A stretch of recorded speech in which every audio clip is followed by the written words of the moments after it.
the Lord appeared to Abraham by the oak of Mamre, as he sat in the entrance of his tent, while the day was growing hot. Looking up, he saw 3 men standing near him.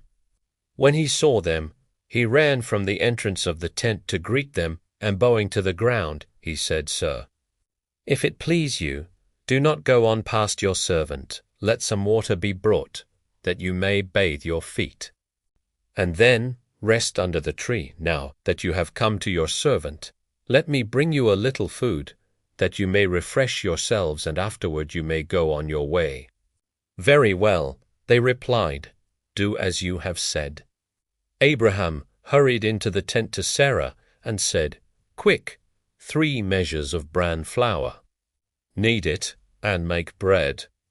He ran to the herd, picked out a tender, choice calf, and gave it to a servant, who quickly prepared it. Then he got some curds and milk, as well as the calf that had been prepared, and set these before them, waiting on them under the tree while they ate. "Where is your wife Sarah?" they asked him. "There, in the tent," he replied. One of them said, "I will return to you about this time next year, and Sarah will then have a son."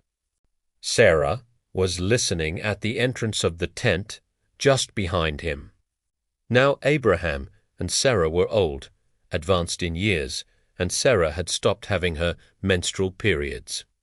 So Sarah laughed to herself and said, "Now that I am worn out and my husband is old, am I still to have sexual pleasure?" But the Lord said to Abraham, "Why did Sarah laugh and say, 'Will I really bear a child, old as I am?' Is anything too marvelous for the Lord to do? At the appointed time, about this time next year, I will return to you, and Sarah will have a son." Sarah lied, saying, "I did not laugh because she was afraid." But he said, "Yes, you did." With Abraham walking with them to see them on their way, the men set out from there and looked down toward Sodom. The Lord considered, "Shall I hide from Abraham what I am about to do, now that he is to become a great and mighty nation, and all the nations of the earth are to find blessing in him? And indeed, I have singled him out that he may direct his children and his household in the future, to keep the way of the Lord by doing what is right and just, so that the Lord may put into effect for Abraham the promises he made about him."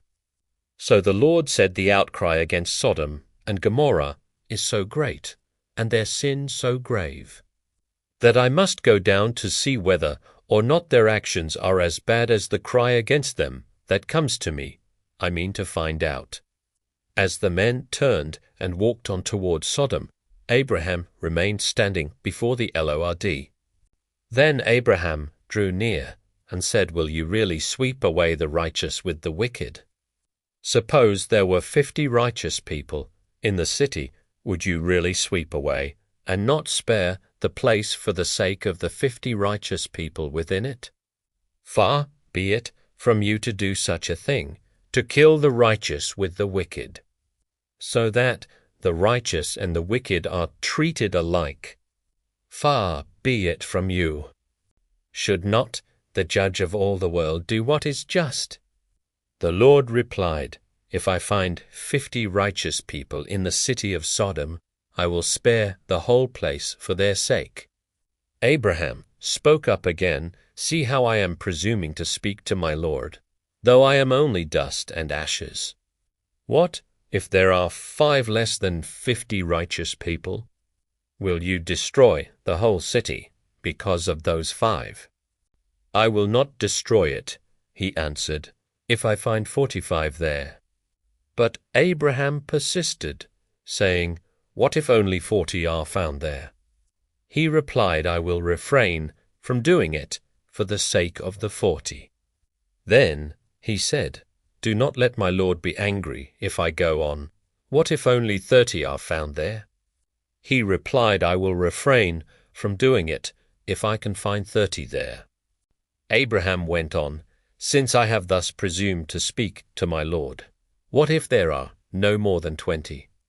I will not destroy it, he answered, for the sake of the 20. But he persisted, please, do not let my lord be angry, if I speak up this last time. What if 10 are found there? For the sake of the 10, he replied, I will not destroy it.